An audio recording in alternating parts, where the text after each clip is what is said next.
उपस्थित सभी सम्मानित पिता तुल बुजुर्ग और नौजवान साथियों, मैं आप सबका तहे दिल से हार्दिक स्वागत करता हूं, अभिनंदन करता हूं साथियों, आभार प्रकट करता हूं साथियों। हेलो, माननीय राष्ट्रीय अध्यक्ष जी का आगमन हो गया है। समय मिलेगा तो आप लोगों के बीच में अपनी बात को रखूंगा साथियों। सम्मानित साथियों, प्यारे मित्रों, 27 फरवरी को अपनी एक मोटरसाइकिल के सामने वाली बटन दबाकर विजयी बनाने का काम करिएगा साथियों। धन्यवाद सर। हेलो हेलो हेलो, कृपया हमारे सामने से हम लोग के बीच में आप लोग बैठ जाइए, कह रहे हैं ना।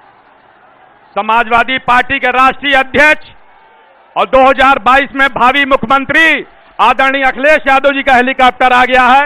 आप सभी साथियों से अनुरोध है, जोरदार नारे के साथ स्वागत करिए। अखिलेश यादव जिंदाबाद, अखिलेश यादव जिंदाबाद। और आप लोग बल्लियों से थोड़ा दूर रहिएगा, बल्ली टूटनी नहीं चाहिए, वादा है। पकड़े राज्य, अगर बल्ली टूट जाए तो नौजवान की जिम्मेदारी है, पकड़ लेगा बल्ली। बोलो पकड़ोगे ना? बस बल्ली नहीं टूटनी चाहिए। हम लोग के बीच में समाजवादी पार्टी के राष्ट्रीय अध्यक्ष माननीय अखिलेश यादव जी आ गए हैं और हमारे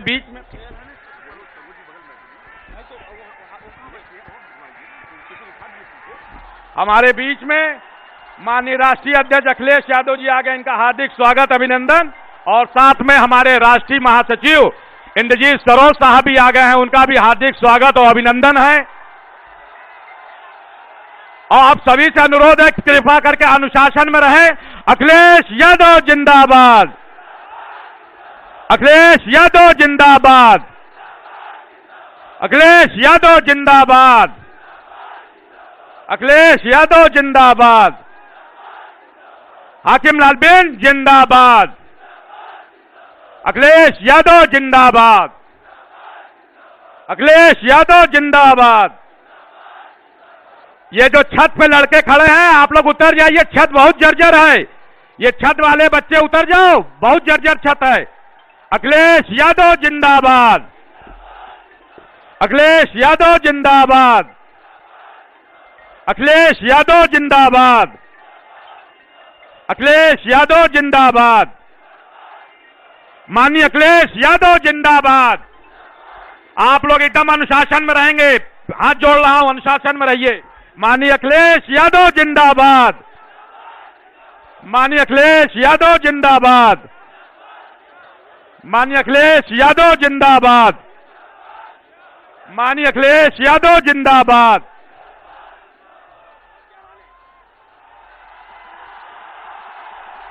अखिलेश यादव जिंदाबाद, अखिलेश यादव जिंदाबाद, अखिलेश यादव जिंदाबाद, अखिलेश यादव जिंदाबाद। आप लोग बैरिकेडिंग मत तोड़िए, आप सभी से अनुरोध है, बैरिकेडिंग मत तोड़िए। अखिलेश यादव जिंदाबाद, अखिलेश यादव जिंदाबाद। हंडिया की धरती पर स्वागत है, हंडिया की धरती पर स्वागत है। अखिलेश यादव जिंदाबाद, अखिलेश यादव जिंदाबाद, अखिलेश यादव जिंदाबाद। देखिए बल्ली तोड़ रहे हैं आप लोग, पीछे रहिए, बल्ली मत तोड़िए। यूथ के बच्चे, आप लोगों ने वादा किया बल्ली नहीं तोड़ेंगे आज। अब मैं समाजवादी पार्टी के राष्ट्रीय महासचिव पदम आदरणीय इंद्रजीत सरोज साहब को आमंत्रित करता हूं, आए और अपनी बात को रखें। आदरणीय इंद्रजीत सरोज साहब। बहुत बहुत धन्यवाद संचालक महोदय। हंडिया के इस कार्यक्रम में समाजवादी पार्टी के राष्ट्रीय अध्यक्ष एवं पूर्व मुख्यमंत्री उत्तर प्रदेश आदरणीय अखिलेश यादव जी का स्वागत एवं अभिनंदन करता हूं। सम्मानित हंडिया के भाइयों एवं बहनों, ये चुनाव हम सबके भविष्य का चुनाव है, किसानों के भविष्य का चुनाव है, नौजवानों के भविष्य का चुनाव है, महिलाओं के भविष्य का चुनाव है, हम सबके भविष्य का चुनाव है। इस चुनाव को जीतना बहुत जरूरी है। भारतीय जनता पार्टी जो जुमलेबाजों की पार्टी है, धोखेबाजों की पार्टी है, जिन्होंने झूठ बोल करके बेरोजगारी फैलाने का काम किया, महंगाई बढ़ाने का काम किया, छुट्टा जानवरों से खेतों को चरवाने का काम किया। इसलिए संकल्प लीजिए हंडिया के लोगों कि अब की बार सब लोगों को हाकिम लाल बिंद बन करके माननीय राष्ट्रीय अध्यक्ष जी के सम्मान को बढ़ाना है और साइकिल की बटन दबाकर भाई हाकिम लाल यादव हाकिम लाल बिंद जी को जिताना है और माननीय अखिलेश यादव जी को मुख्यमंत्री बनाना है। बहुत बहुत धन्यवाद साथियों। अब मैं प्रातः स्मरणीय हम सबके भाग्य विधाता और समाजवादी पार्टी के राष्ट्रीय अध्यक्ष, हम गरीब मजलूम नौजवानों के नेता और देश की वरिष्ठ आदरणीय अखिलेश यादव जी का आमंत्रित तो आए और अपनी बात को रखें। माननीय अखिलेश यादव जिंदाबाद।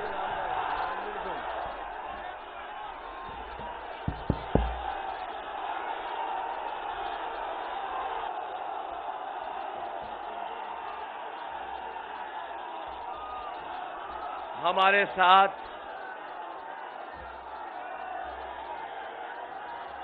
मंच पर समाजवादी पार्टी के राष्ट्रीय महासचिव इंद्रजीत सरोज जी,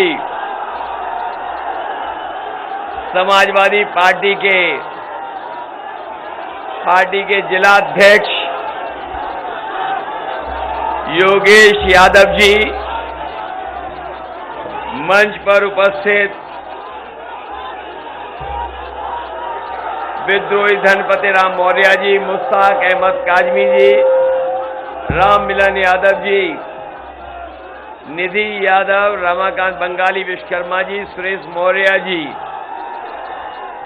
प्रकाश चंद्र त्रिपाठी जी, संजय मौर्य, कमलेश गुप्ता, मोहनलाल प्रजापति, रंजीत बिंद, मालती यादव और जिनकी अध्यक्षता में ये कार्यक्रम हो रहा है, हमारे अध्यक्ष आदरणीय खुर्शीद खान साहब,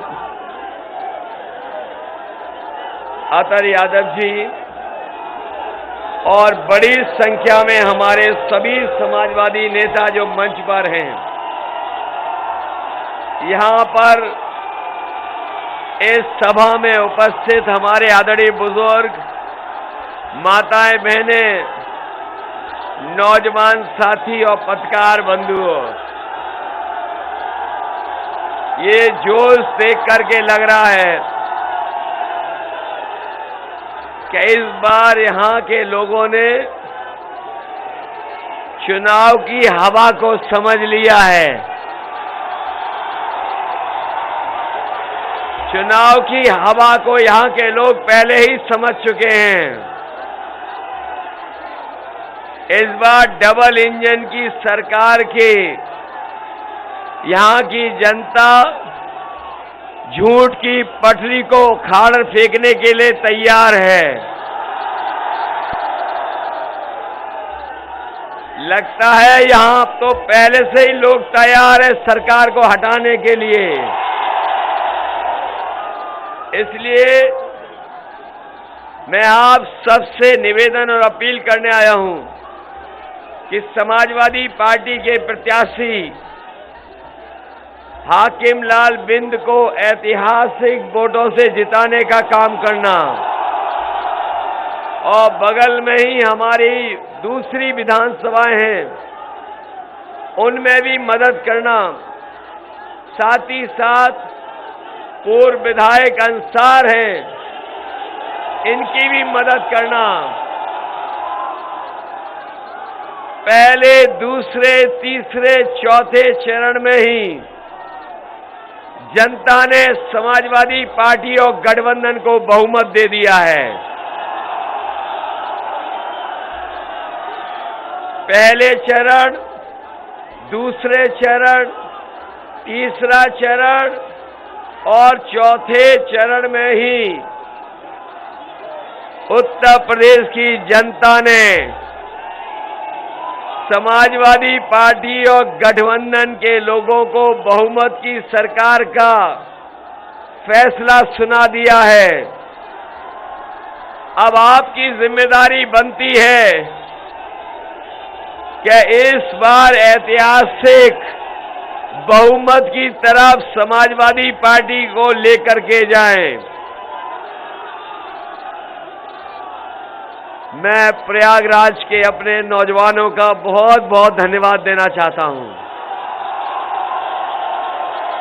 ये प्रयागराज के हमारे नौजवान 5 साल से इंतजार कर रहे थे इनका भाग्य बदलेगा, लेकिन 5 साल इंतजार में कट गए हैं। अब आने वाले 5 साल ये इंतजार नहीं करना चाहते हैं। समाजवादी पार्टी के चुनाव चिन्ह साइकिल की बटन दबा करके इस सरकार को उखाड़ फेंकना चाहते हैं। वैसे तो हमारे मुख्यमंत्री ने प्रयागराज का ये नया नाम रखा है इलाहाबाद का। इलाहाबाद का नया नाम प्रयागराज, लेकिन उतना ही भारतीय जनता पार्टी के बाबा मुख्यमंत्री के कार्यकाल में बदनाम हुआ है। चाहे वो कुंभ का घोटाला हो, चाहे नौजवानों पर लाठी चली हो, और चाहे यहां के लोगों ने गंगा में बहती हुई लाशों को देखा हो। नाम जरूर बदल दिया, लेकिन बदनामी भी उतनी ही सरकार ने कराई है। हमारे प्रयागराज को उतना ही सरकार ने बदनाम किया है।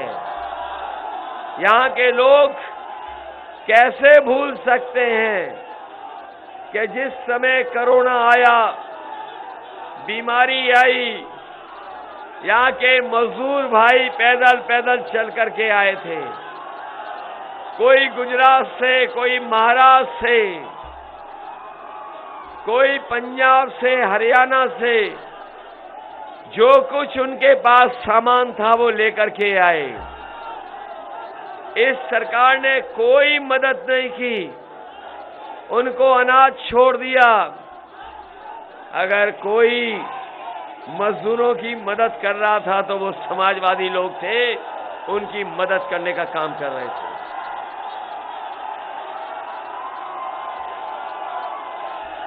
मदद समाजवादी लोग कर रहे थे। सरकार के लोग तो जनता को अनाज छोड़ करके चले गए। ये सरकार जो चल रही है, ये जो बाबा मुख्यमंत्री हैं, ये भूल गए कि अभी चुनाव तो 5वें चरण में प्रयागराज में जाना है। यहाँ के नौजवान इंतजार कर रहे हैं कि ये जो गर्मी निकाल रहे थे, जो गर्मी निकालने की बात कह रहे थे, इनकी इस बार इलाहाबाद प्रयागराज के नौजवान वोट डाल करके गर्मी निकालने का काम करेंगे। वैसे तो पहले ही ये ठंडे हो चुके हैं। जनता ने जब से वोट दिया इनके खिलाफ, ये बीजेपी के नेता और कार्यकर्ता ठंडे पड़ चुके हैं। मैं अपने नौजवानों से कहना चाहता हूं, ये वही नौजवान हैं जो अपने खेतों की भी रखवाली कर रहे हैं, और जब समय निकलता है इन्हें सुबह तो अपनी दौड़ लगा करके फौज की तैयारी भी करते थे।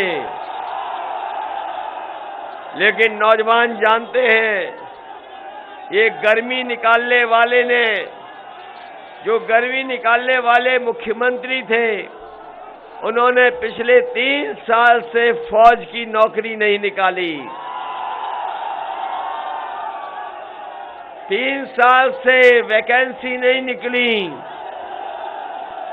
जो नौजवान सुबह दौड़ दौड़ करके तैयारी करते थे, उनकी उम्र बढ़ गई। उम्र की सीमा के बारे में भी नहीं सोच रहे हैं। जो लोग झूठ बोल रहे हैं, भर्ती के नाम पर उनके मुंह में ताले लगे हुए हैं। फौज की भर्ती के नाम पर न केवल उनके मुंह में ताले हैं, बल्कि भारतीय जनता पार्टी की सरकार के जो पदों पे मंत्री बैठे हैं, उन्होंने भी लोहे की चैन से लगा करके ताले लगाए हुए हैं। फौज की भर्ती नहीं हो रही है, न फौज के जो बड़े बड़े भर्ती के आयोजन होते थे 3 साल से रुका पड़ा है। उम्र बढ़ गई है। समाजवादी सरकार आएगी तो हम अपने नौजवानों को भरोसा दिला के जा रहे हैं कि फौज की भर्ती के लिए उत्तर प्रदेश की सरकार को जो भी सहयोग करना पड़ेगा, हम अपने नौजवानों के लिए भर्ती खुलवाएंगे। न केवल भर्ती फौज में, बल्कि पुलिस में भी जितने भी पद खाली हैं, बड़े पैमाने पर भर्ती करके नौजवानों को वर्दी पहनाने का काम समाजवादी सरकार में होगा। ये नौजवान नौकरी करना चाहते हैं, वर्दी पहन करके देश की सेवा करना चाहते हैं। इस सरकार ने न नौकरी दी और न इन नौजवानों को भर्ती दी है, न वर्दी दी है। पिछले 3 साल से इंतजार और 11 लाख पद खाली हैं उत्तर प्रदेश की सरकार में। वो भी पद अभी नहीं भरे गए हैं। बताओ, पद भरे गए हैं क्या? पद नहीं भरे गए, पद खाली हैं। समाजवादी पार्टी ने अपने मैनिफेस्टो में लिखा है, सरकार आएगी तो 11 लाख पदों को भर करके नौजवानों को नौकरी देने का काम समाजवादी सरकार में होगा। इधर मैं देख रहा हूं, नौजवानों के हाथ में बड़े स्मार्टफोन दिखाई दे रहे हैं। कहीं ऐसा तो नहीं है कि बाबा मुख्यमंत्री आए हो चुपचाप बांट के चले गए हो? क्या ये बाबा मुख्यमंत्री के दिए हुए स्मार्टफोन हैं? वो तो कह रहे थे कि 1 करोड़ स्मार्टफोन दिए हैं। न केवल स्मार्टफोन की बात कर रहे थे, वो तो लैपटॉप बांटने की भी बात कर रहे थे। लैपटॉप, बताओ, लैपटॉप मिला है किसी को? और बाबा मुख्यमंत्री देते भी क्यों आपको? वो तो खुद ही चलाना नहीं जानते। और इधर आपने उनकी एक तस्वीर देखी होगी सोशल मीडिया पर, वो खुद पश्चिम देख रहे हैं और जनता पूरब देख रही है। बताओ, तस्वीर देखी कि नहीं देखी? इससे पता लग रहा है कि वो स्मार्टफोन भी नहीं चला पाते हैं। और एक और उनके नेता हैं, जो बहुत बड़े नेता हैं, वो डोर टू डोर जब प्रचार कर रहे थे, उस समय थूक लगा करके पर्चा दे रहे थे। अभी उन्होंने जो लैपटॉप पे बयान दिया है, उस बयान को सुनकर के जनता लोटपोट हो रही है। उन्होंने कहा कि जो 12वीं के बाद इंटर पास कर लेंगे उन्हें लैपटॉप देंगे। अरे शुक्र है उन्होंने ये नहीं कहा कि इंटर पास करने के बाद जो 10वें में एडमिशन ले लेंगे उन्हें लैपटॉप देंगे। बताओ, लैपटॉप नहीं दिया, स्मार्टफोन नहीं दिया। और ये इसलिए नहीं दे रहे हैं क्योंकि न केवल ये चलाना नहीं जानते, बल्कि आज के समय पर जो टेक्नोलॉजी में बदलाव हुआ है उसके महत्व को भी नहीं समझते हैं। इनके नेताओं के आपने भाषण सुने होंगे, इनके नेताओं के भाषण सुने। इनके जो छोटे नेता हैं वो छोटा झूठ बोल रहे हैं। जो बड़े नेता हैं वो बड़ा झूठ बोल रहे हैं, और जो सबसे बड़े हैं वो सबसे बड़ा झूठ बोल रहे हैं।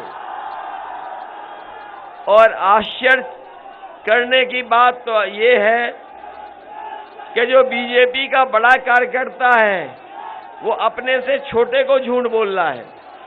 जो छोटा नेता है वो अपने से छोटे नेता को झूठ बता रहा है। जो सबसे छोटा नेता है वो कार्यकर्ताओं को झूठ बता रहा है। बताओ झूठ बोल रहे हैं कि नहीं बोल रहे हैं?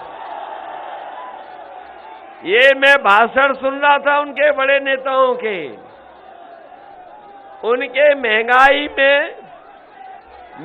पर कोई बात नहीं कह रहे। महंगाई पर उनके मुंह में ताले लग गए हैं। जो डीजल पेट्रोल महंगा है, जनता सवाल पूछ रही है, तो वो दूर दूर से प्रचार कर रहे हैं, दूर दूर से। अब महंगाई को लेकर के जनता के पास नहीं जा रहे हैं। बताओ महंगाई बढ़ गई कि नहीं बढ़ गई? पहले तो ये कहते थे कि हवाई चप्पल वाला हवाई जहाज में बैठेगा। ये कहा था कि नहीं कहा था? और जब से सरकार में आए हैं डीजल और पेट्रोल की कीमत बढ़ा दी इन्होंने। आज हमारे गरीबों की गाड़ी नहीं चल पा रही है, मोटरसाइकिल नहीं चल पा रही है। बताओ महंगाई बढ़ा दी कि नहीं बढ़ा दी? जो हवाई चप्पल पहनने वालों को हवाई जहाज में बैठा रहे थे, उन्होंने देश के सब हवाई जहाज बेच दिए। हवाई जहाज जहां खड़े होते थे वो हवाई अड्डे बेच दिए, पानी के जहाज बेच दिए, बंदरगाह बेच दिया, और जहां रेलगाड़ी थी रेलगाड़ी बिक रही हैं, और रेलगाड़ी के साथ साथ रेलवे स्टेशन भी बेच रहे हैं। और वो इसलिए बेच रहे हैं, आपने वो पुरानी कहावत सुनी होगी, न रहेगा बांस न रहेगा बांस, जब सब बिक जाएगा तो न नौकरी देनी पड़ेगी और न आरक्षण देना पड़ेगा। बताओ इसीलिए बेच रहे हैं कि नहीं बेच रहे हैं? कि नौकरी न देनी पड़ जाए, आरक्षण न देना पड़ जाए। ये कह रहे हैं कि हम पिछड़ों का बहुत सम्मान करते हैं, दलितों का बहुत सम्मान करते हैं। बताओ हमारे नौजवानों, आप पढ़े लिखे हो, जो आईएएस बनाए गए हैं बिना परीक्षा वाले, बताओ उसमें से पिछड़े, दलित और अल्पसंख्यकों में से कितने बने हैं? जो बड़े पदों पे बैठा दिए गए, वो बताओ आपके बीच से कोई बना हो तो बता दो, कोई पिछड़ा बना हो बता दो, कोई अल्पसंख्यक बना हो तो बता दो, कोई दलित बना हो तो बता दो। और बड़ी बड़ी यूनिवर्सिटियों में पता कर लेना आप, जो वाइस चांसलर बन रहे हैं वो भी आपके बीच में नहीं बन रहे हैं, आपके बीच के नहीं हैं वो लोग। और जो दिल्ली सरकार कर रही है वही उत्तर प्रदेश की सरकार करना जा रही है। बताओ उत्तर प्रदेश की भी सरकार करेगी तो आपको परीक्षा और आपको जो आईएएस देखने का सपना, पीसीएस देखने का सपना भी ये भारतीय जनता पार्टी के लोग खत्म कर देंगे। ये बड़ा आरोप लगाते हैं, समाजवादियों पे बहुत आरोप लगाते हैं ये दिल्ली वाले बड़े बड़े नेता कि इनकी सरकार बनती है तो कुछ ही लोगों को फायदा होता है। हम समाजवादी पार्टी के लोग कह के जा रहे हैं अभी हम प्रयागराज से आ रहे हैं, गंगा को और संगम को देखते आ रहे हैं। इन्होंने तो मां गंगा को साफ करने की बात कही थी, मां गंगा को नहीं साफ किया। आज भी मां गंगा वैसी हैं जैसी पहले थी। और बताओ, मां गंगा ने वो लाशें वापस कर दी थी कि नहीं कर दी थी? क्या वो बातें भूल जाओगे जहां हजारों लाशें बह रही थी मां गंगा में? मैं यहां प्रयागराज में आया हूं और प्रयागराज की पवित्र धरती है, ये आध्यात्म की धरती है। मैं आपको भरोसा दिलाता हूं कि समाजवादी सरकार जब बनेगी तो 3 महीने के अंदर जाति जनगणना कराने का काम भी समाजवादी लोग करेंगे। और इसलिए करेंगे कि हमारे और आपके बीच में कोई भेदभाव न हो। जातियों को गिन करके आबादी के हिसाब से उनको हक सम्मान मिल जाए, सबको स्थान मिले, सबको सम्मान मिले। यही समाजवादी लोग आने वाले समय में सरकार में करने जा रहे हैं।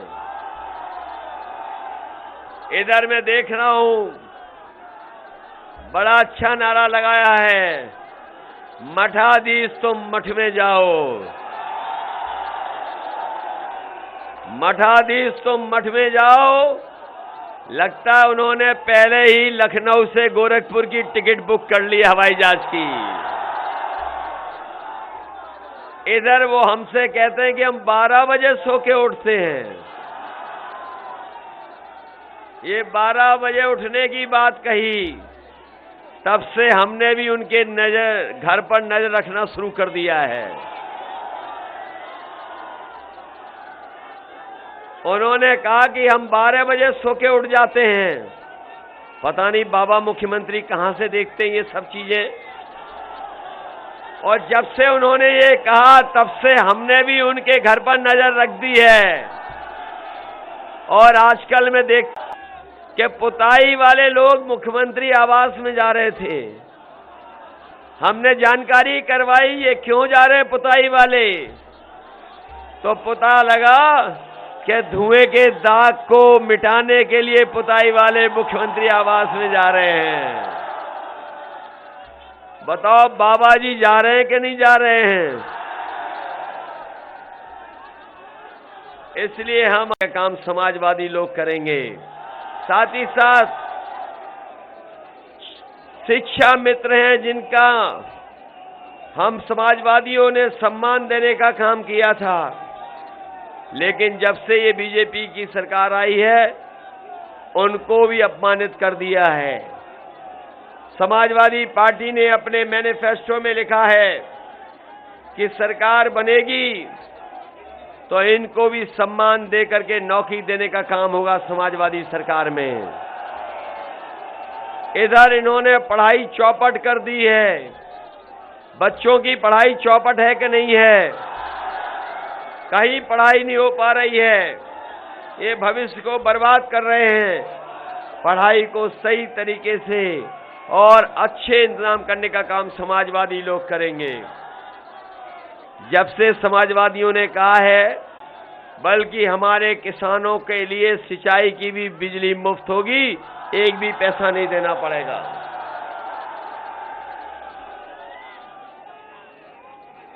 एक भी पैसा नहीं देना पड़ेगा 300 यूनिट के लिए। वहीं हमारे 69,000 शिक्षक आरक्षण घोटाला वाले जानते होंगे, 5 साल इन्हें लड़ना पड़ा, 5 साल लगातार लड़ते रहे, इनको न्याय नहीं मिला है। समाजवादी सरकार बनेगी तो आरक्षण घोटाले को ठीक करके जो अभ्यर्थी हैं उनको चयनित करने का काम भी समाजवादी सरकार में होगा। इन रोजगार सेवकों को भी बर्बाद कर दिया और 11 लाख में सबसे ज्यादा शिक्षा विभाग में नौकरी खाली है। चाहे हमें नई भर्ती भी करनी पड़ेगी, नए शिक्षकों को भी, और अपने तमाम लोगों को मौका देना पड़ेगा, तो नई व्यवस्था लगा करके उनको सम्मान देने का काम और नौकरी देने का काम समाजवादी सरकार में होगा। बेटियों की पढ़ाई केजी से लेकर के पीजी तक फ्री होगी।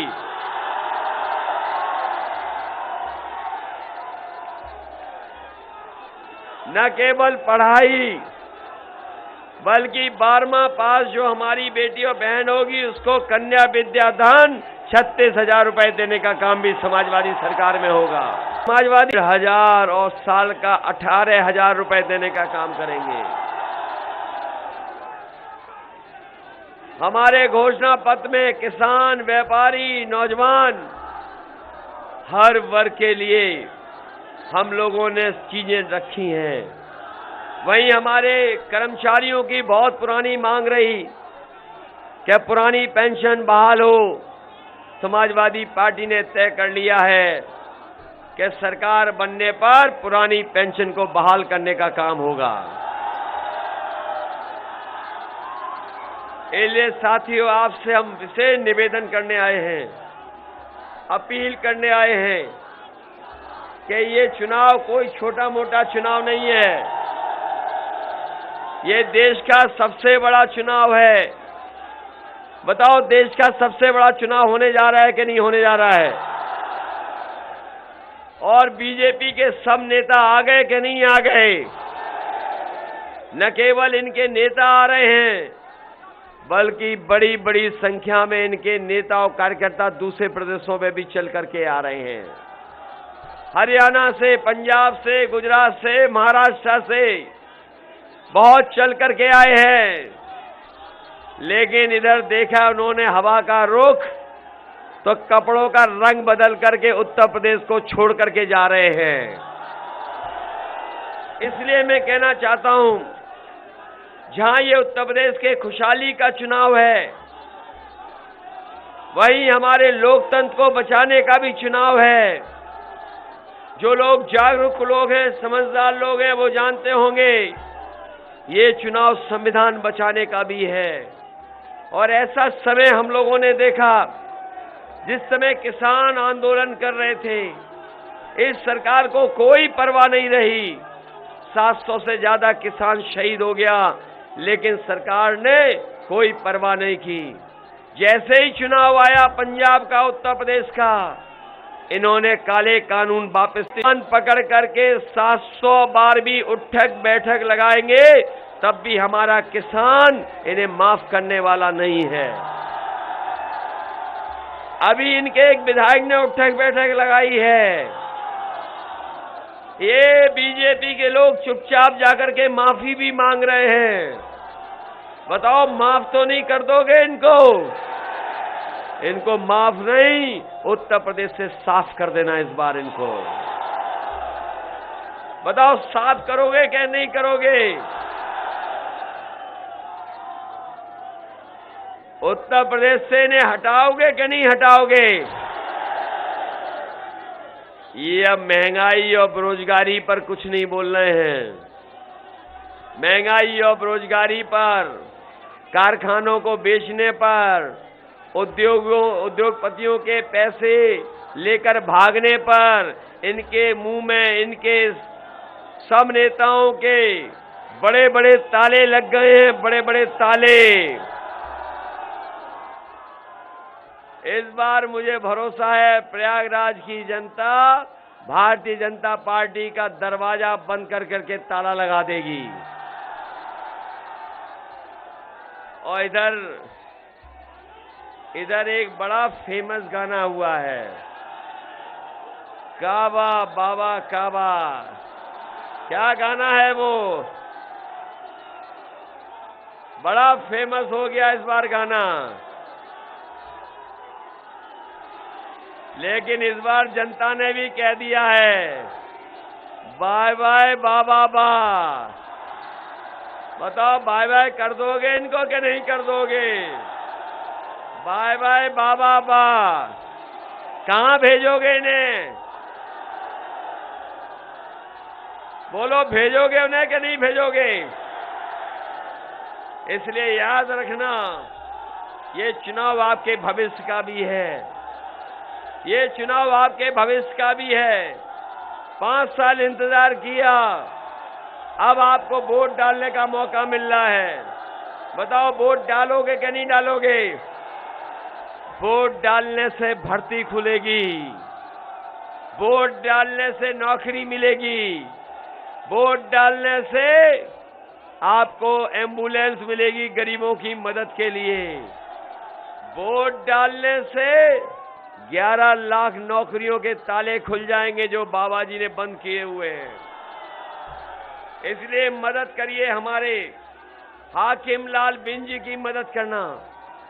बताओ इनकी जिताओगे कि नहीं जिताओगे? और हमारे दूसरे प्रत्याशी हैं अंसार साहब, इनकी मदद करोगे कि नहीं करोगे? फाफामोश से हम नहीं जा पा रहे उनके यहां पर क्योंकि समय कम है।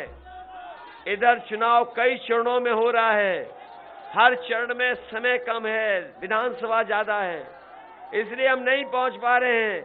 ये आपकी अब जिम्मेदारी बनती है, जहां आप समाजवादी पार्टी के प्रत्याशी हाकिम लाल बिन जी की मदद करोगे, वहीं हमारे समाजवादी पार्टी के दूसरे प्रत्याशी अंसार साहब, इनकी भी मदद कराने का काम करना। तो ये मान लें कि प्रयागराज से सब सीटें जीतने जा रहे हैं।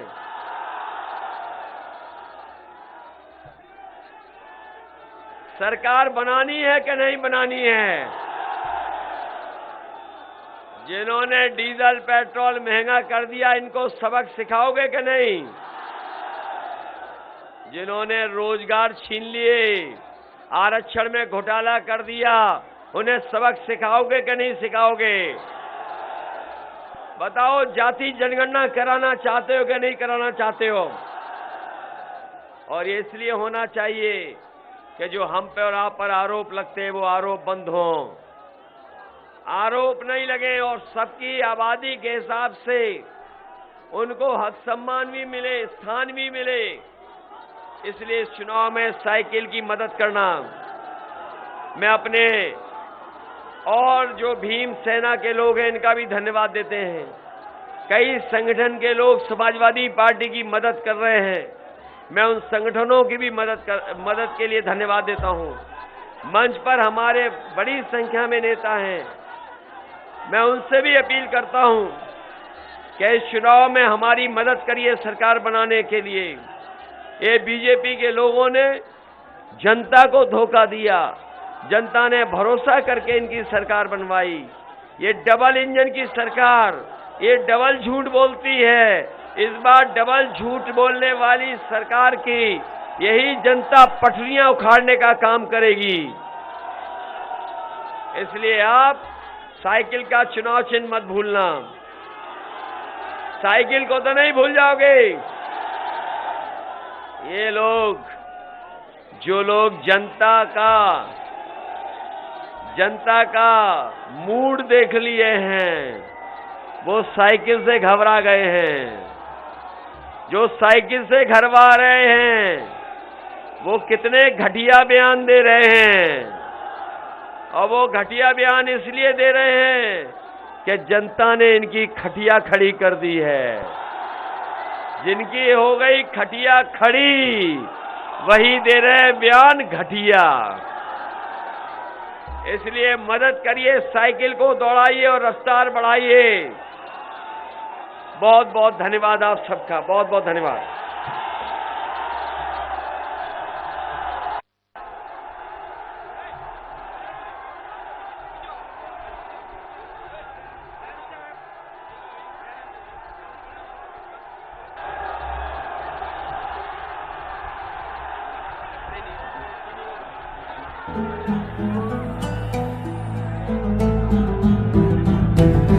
कायल है बस कर्मों का,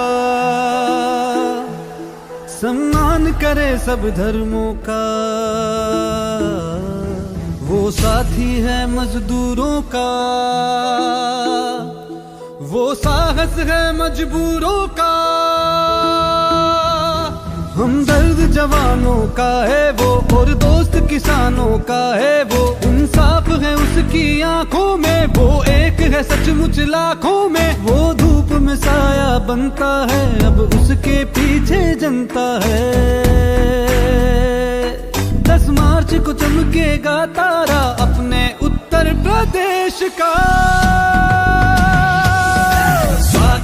स्वागत है 10 मार्च को अखिलेश का स्वागत है 10 मार्च को अखिलेश का स्वागत है 10 मार्च को अखिलेश का स्वागत है 10 मार्च को